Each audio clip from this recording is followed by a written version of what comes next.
Hello there, it's Dina here of Soul Purpose Publishing and Coaching.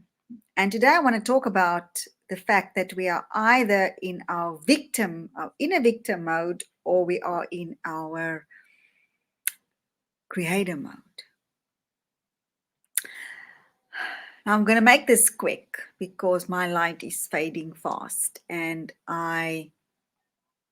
selfish reasons, I want to stay with my consistency that I decided to make a video every day. So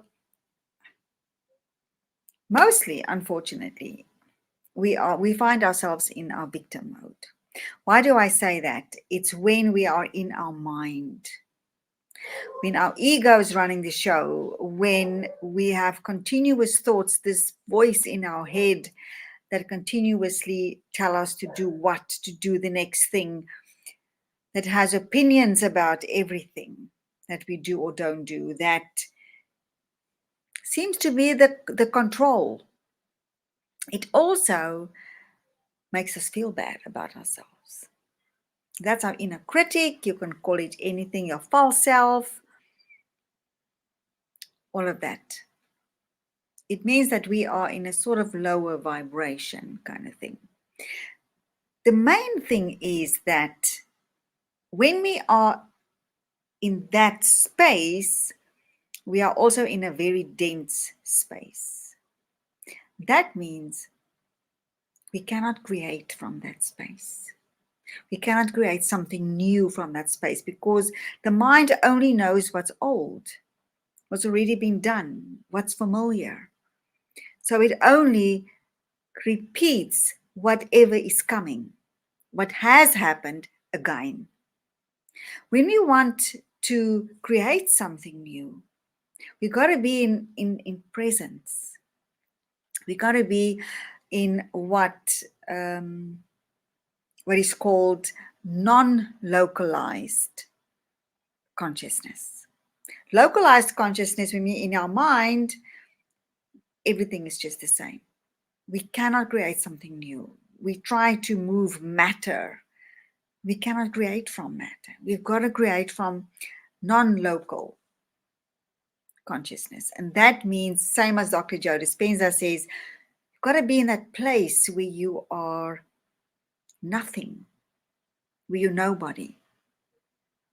When there's no time and there's no space.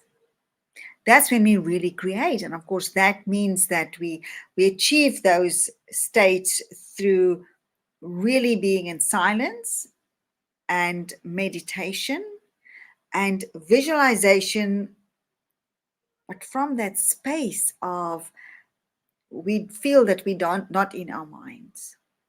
And of course, when we are in our minds, the thoughts and feelings from there is not real.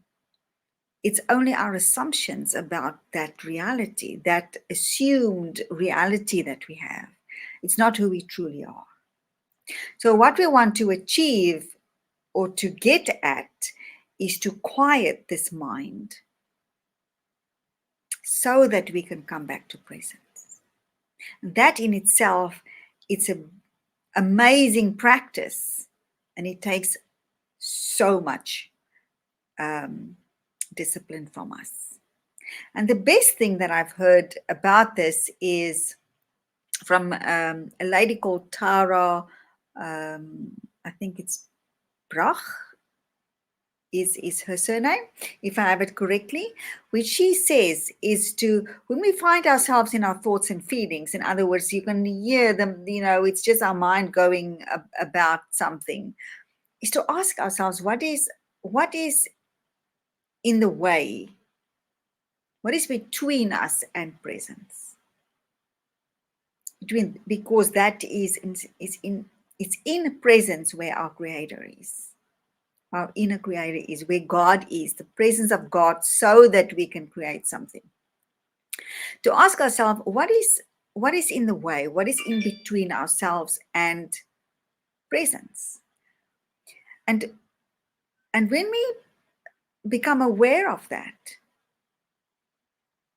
is to look a little bit deeper and to see what is beneath that. Is it fear? Is it doubt, disappointment? What is that emotion? And then to hold that with compassion and hold that in a bigger space.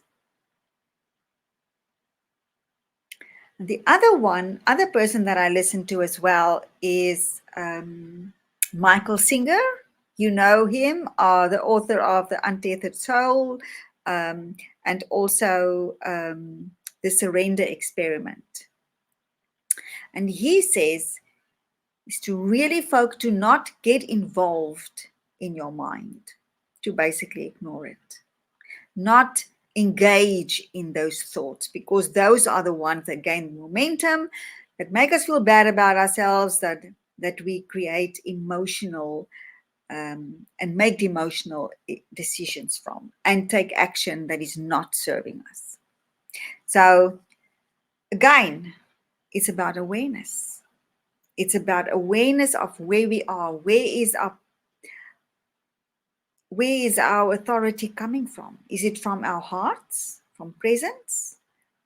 Or is it the past or the future? Then it's not presence. Then it's just reprojecting exactly from the past right into the present, into the future again. Okay. So for me, that is a personal, continuous battle between my inner victim, being in my false self, falling for the crap of my false self, falling into doubt and control. Of course, everything for us, everything about the false self is about control. And the big thing is to let go and surrender to presence, to our hearts, to God. Now, for me, that is an ongoing journey. I don't know for you. Let me know in the comments how this works for you. And what are your go-to practices for getting out of the mind, getting out of victim, and tuning in to presence. See you tomorrow. Bye for now.